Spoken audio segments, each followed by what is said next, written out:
தலைவர் சங்கரன் அவருக்கு நமஸ்காரம் மற்றும் ஜீவ சகோதர சகோதரி அனைவருக்கும் நமஸ்காரம். புதிதாக வந்திருக்கும் அனைத்து சகோதர சகோதரிகளுக்கும் நமஸ்காரம் மற்றும் இந்த பவானியில் சொல்லியிருக்கும் மக்கள் அனைவருக்கும் நமஸ்காரம். இப்போ நம்ம குருகுருமான் இது ரெண்டாவது முறையாக இருக்காங்க. ஃபஸ்ட் முறை வந்தோம். அப்போ பார்த்தீங்கன்னா நண்பர்கள் நல்லா அதிகமாக வந்துட்டாங்க. சிறப்பாக இருந்தது. இது 30 நாள் அப்படி அமைஞ்சதுனால 29 கோயில்கள் போட்டு கொஞ்சம் மக்கள் சொல்லியிருக்காங்க. இருந்தாலும் இதில் 6 தரிசனமுள்ள சகோதரர்கள் இதில் கலந்துருக்கு மகிழ்ச்சி.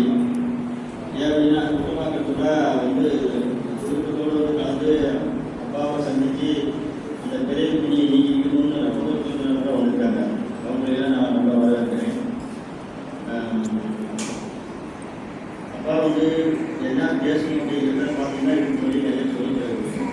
நான் எதுக்காக வந்திருக்கேன், ஏன் வந்திருக்கேன், நான் என்ன குடும்பங்களுக்கு வந்திருக்கிறேன், என்ன உங்களுக்கு ஆக்கணும்னு வந்திருக்கிறேன் அப்படிங்கிறத கொடுத்துருக்காரு. நாம் எதை அறிந்தால் உன்னை அறியலாமோ அதை அறிவிக்க ஒரு குரு நமக்கு வேண்டும் அப்படிங்கிறத நம்ம பேச்சில் புரிஞ்சிருக்கோம். இப்போ பார்த்தா நாங்கள் இதுக்கு முன்னாடி எப்படி இருந்தோம் அப்படின்னா குழுதான் தருவோம் என்கிற எங்களுக்கு தெரியாது. இப்போ சொன்னது என்ன தெரியாது, என் உடம்பு என்ன தெரியும்னா நான் யாருன்னு எனக்கு தெரியாது. அப்போ எனக்கு தெரியாத தெரிய வைத்து அறியாத அறிய வைத்து அந்த நம்ம கொடுக்கணும்.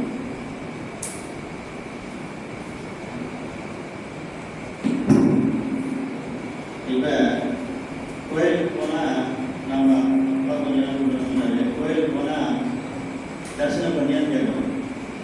நான் கோயிலில் தரிசனம் பண்ணிட்டு தான் இருக்கேன். தரிசனம் பண்ணிட்டதுக்கப்புறம் எப்படி இருக்கிறீன்னு கேட்டால் எப்படி இருக்கணும் அப்படியே தான் இருக்குன்னு சொல்லிக்கணும். தவிர ஒரு தெய்வத்தை தரிசனம் பண்ணதுக்கப்புறம் நாம் எப்படி ஆகணும் அப்படிங்கிறது நமக்கு தெரியல. இப்போ ஒரு தெய்வத்தை தரிசனம் பண்ணிட்டா என்ன ஆகுதுன்னா நம்ம அறியா முடியும், அறிவு தெரியும்.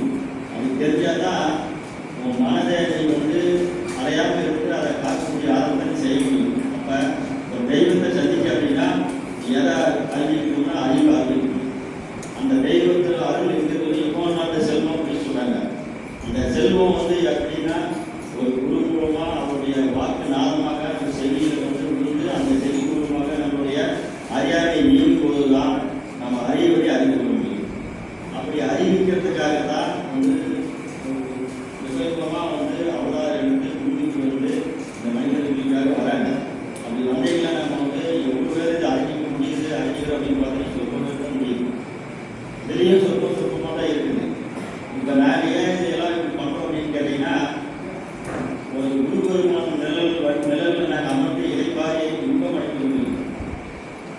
வள்ளல் பெருமான் என்ன சொல்கிறோன்னா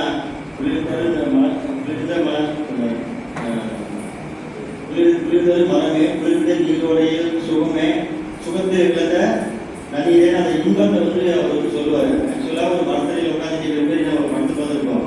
உண்மை என்னன்னா அது இன்பம் என்னன்னா ஒரு குருபெருமான் கிட்டே நீங்கள் உட்காந்துட்டு அடையக்கூடிய இன்பம் தான். அந்த இன்பம் என்னன்னு நீங்கள் உணர்ந்துட்டீங்க அப்படின்னா அதுவே நம்ம சந்தேகத்தையே அடைஞ்சிருக்கோம். அந்த இன்பத்தை நாங்கள்லாம் அனுபவிச்சு இந்த அறியாமையை நீக்கி எங்களுடைய வாழ்வை நாங்கள் சிறப்பாக்கி கொண்டிருக்கிறத எல்லா மக்களும் இப்போ நாங்கள் ஏன்னா ஆன்மீகம் அப்படின்னு எடுத்துகிட்டு இன்றைக்கி எவ்வளோ புரிதல் இருக்கிறோமே தவிர அதை சரியானபடி கொண்டு போய் சரியாக பழகிறதுக்கு வழிகாட்டுறதுக்கு நீங்கள் ரொம்ப குறைவாக இருக்காங்க. அதாவது கண்மூடி பழக்கம்லாம் மண்மூடி போகணும் வளர்க்கணும்னு சொல்கிறாங்க.